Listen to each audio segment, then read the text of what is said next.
What is up, you beautiful gamers, and welcome back to role-playing games. How many times have you stumbled upon a review that tells you, here's my reasons as to why you should or not buy this game? Or reviews that feel like there's way too much personal taste involved in the thing. Reviews trying to influence your opinions to like or dislike a game. Language is a powerful thing, you know. I believe the complete opposite thing. To review something is to showcase it to you as a customer, as a consumer, a product that you're about to acquire, but doing it showcasing the product as a whole prior to release without the influence of marketing and media. And that's what we're about to do with Immortals Fenyx Rising. We're gonna break down the game as a product and tell you what can you expect of it, so that you're fully aware of what you're spending your money on. And like always, graphics are up first, and well, look at that. Uncle Ubi finally made it. My boy's growing up so much. Finally, fire effects don't look like low resolution, low FPS crap with no detail on it. We're proud of you, Ubi. Ubisoft, for far too long have you mocked the mortals with low effort effects on your games. Such is not the countenance of the gods you shall present before the human immortals followers. Look, this thing is gotten beautiful from wherever you take a look at it. Draw distance is as long as your dangling will be in Cyberpunk 2077, and while there is no painted skybox to have the scenery blended with the 3D models, the aisle and the main map of the game suffices enough to treat your eyes and have an eye candy feeling during the whole thing. However, well, while we learn how to make fire effects outside a toaster, contrast in their games, it's pretty much still crappy. The white's degree in the pictures is just way too high. I tried the game on different settings on a Hisense and a Samsung 4K TV as well as on a Sony 1080p, and the contrast handle is still burning the hell out of your immortal eyes. Now, I'm just joking, it's not that huge of trouble, but it's noticeable, especially in a game where bloom and illumination is so toned up with the color palette. If you're hoping to play this thing in a dark room, well, prepare to have a pan at hand to place your cooked eyes. Yeah, well, no, it's not actually that bad, but it can be quite tiresome in the eyes. Now, the texture work is not the best out there, but like I always mention in this channel, cartoonish art style in this kind of game never ages that much, and you know, the world in the Immortals is actually varied enough to keep things interesting. You have green fields, little groves and forests, dark brown swamps, there's green, brown and white biomas, pretty much everything you can ask for, but there's more than that. Architecture is a damn right hit in the spot. Sometimes you'll be exploring the world and end up in a sanctuary that have all kinds of visages with the marvelous bloom, particle, illumination and shadowing. It's just a joy to explore this world. Let's talk about the story then. And remember AC Valhalla horrible take on humor for a tragicomedy for side quests? Yeah, it's a little different in here. The main narrative focus on the game is this light-hearted humor with Prometheus and Zeus acting as narrators of your odyssey. You are in a quest to free the imprisoned gods of Olympus, chained by Typhon who wishes to banish them from the world. The take in here is a humorous one. And no, you will not be pissing your pants having nymphomaniac constructions because you can hold the laugh inside of you with every joke, but you know, it's charming, it's enjoyable. It did stole some laughs from me, although that's not actually to say much since I laugh at Adam Sandler movies. Well, there's that. Yet, the mythos accuracy in the world is just right where it should be. There are many games out there that try to tell you the lore of the game by giving you little notes scattered throughout the world that you can choose or not to read. Here you'll be exploring the map, and out of nowhere Prometheus and Zeus will give you details about the world in this kind of light-hearted, humorous approach. It's not the best out there, but it works, and it perfectly sets the mood for the game. As a personal opinion, I have to say I rather enjoyed it quite a lot. It made me smile, it made me chuckle, it made me laugh during several parts of it. I remember back in my days of student at college where me and my pals would make jokes about classic literature classes with Zeus banging even rocks if they had a skit on them. Yeah, there's a lot of that in here as well, and it's accurate. Dr. Stephanie Ann Ruara make a hell of a job as consultant historian for this one. The degree of accuracy at hand with the humor of the game is just a joy. I personally loved it. Now let's talk about the sound in the game.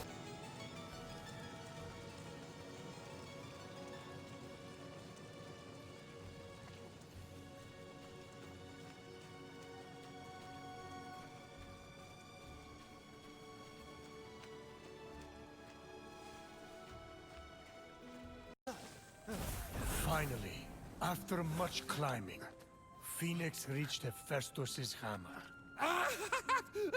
Sorry, I'll stop.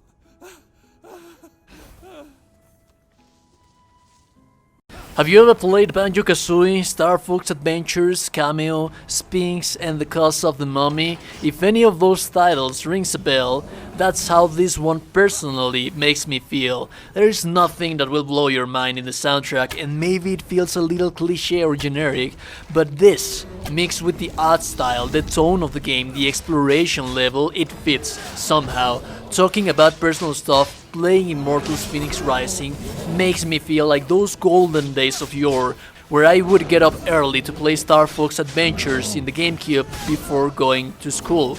The voice acting is quite nice, but somehow maintains the same level of clunkiness, trying to produce Greek accent that really wasn't outstanding in AC Odyssey. Although I do have to say that the parallelism between Zeus' shenanigans and Prometheus, trying to be a serious narrator, is actually quite charming as well.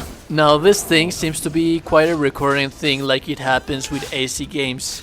The sounds for hits with specific weapons feel a little bit off. The layer of audio doesn't fully connect with the hit of your attack.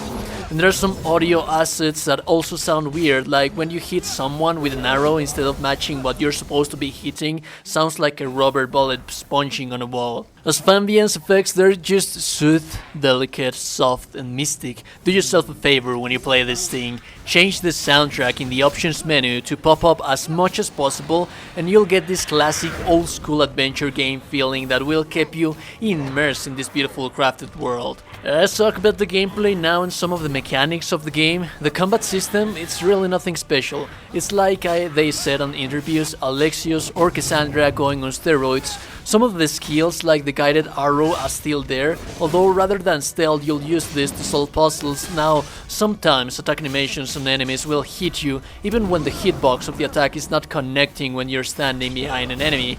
Kind of like the only way to surpass it is by dodging with the iframes, and somewhat feels odd because nowadays we're accustomed to precise hitboxes that actually matter.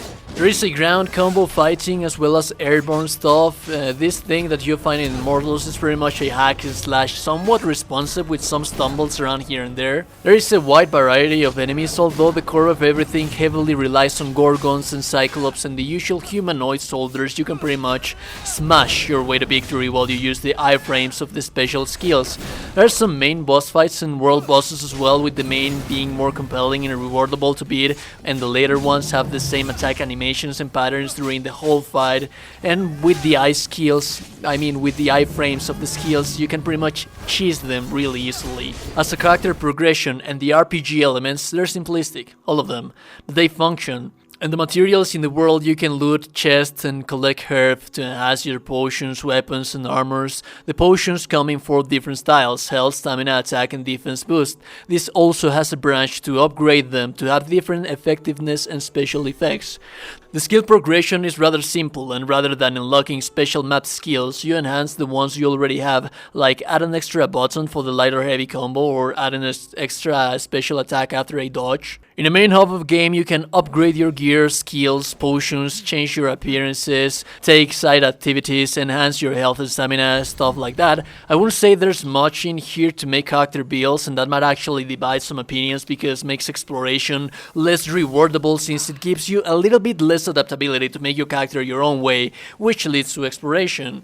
I said that the game is beautiful, and it is. And this is a key point to consider if you're planning on getting the game. This is the core and the strength of Immortals. Explore, lose time, play puzzles, listen to the narration, and yeah, there's a huge emphasis on puzzles, so if you're not that much into that, then maybe this game isn't for ya. But if you're interested in the world of puzzles gaming, I say the Immortals is a solid choice to start it up. Usually solving a puzzle will take you like 2 or 3 minutes for the simpler ones, and like 20 for the big ones that require you to explore a huge temple and sanctuary, which usually are constellations. If you're not that much into puzzles and find troubles with it, the game offers a huge amount of settings to make them more simple. There is even one that guides you through the solution of frescoes in case you're a completionist and want to make them but don't really want to get stuck in there for too long. But they are not that hard to complete really, and usually just running around gives you the solution to it. There's also the balls, which also have a lot of puzzles in them that reward you with Zeus lightning to improve stamina, kind of like the mimic of the shrines with Breath of the Wild. And yeah, the Breath of the Wild comparison has to be made. It's similar, but at least in exploration and puzzle solving, Immortals takes a different approach. Zelda gives you more freedom on to take puzzles, Immortals are more organic and linear. And that is a bad thing? I'd say that depends entirely on your taste and preference. That is the same for climbing. In Zelda you can pull off some weird shenanigans to reach places that normally you wouldn't be able to. That's not possible in Immortals. Pathways, they are more marked up, and you cannot take that cheesy rest that you could in Zelda. Although it doesn't stop you, you can pretty much get wherever the hell you want to get from the early parts of the game using stamina potions, which are rather common and not hard to find or make at all.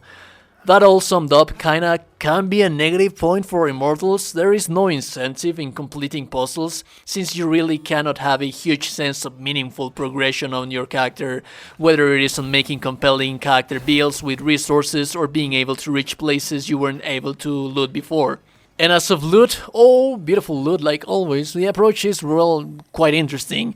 By exploring the first and second area of the game, you can gather pretty much all of the base looks for the armors, and later acquisitions are just variants of them with different colors. I myself enjoy that a whole lot, since I can look wherever the hell I want to look from the very early parts of the game.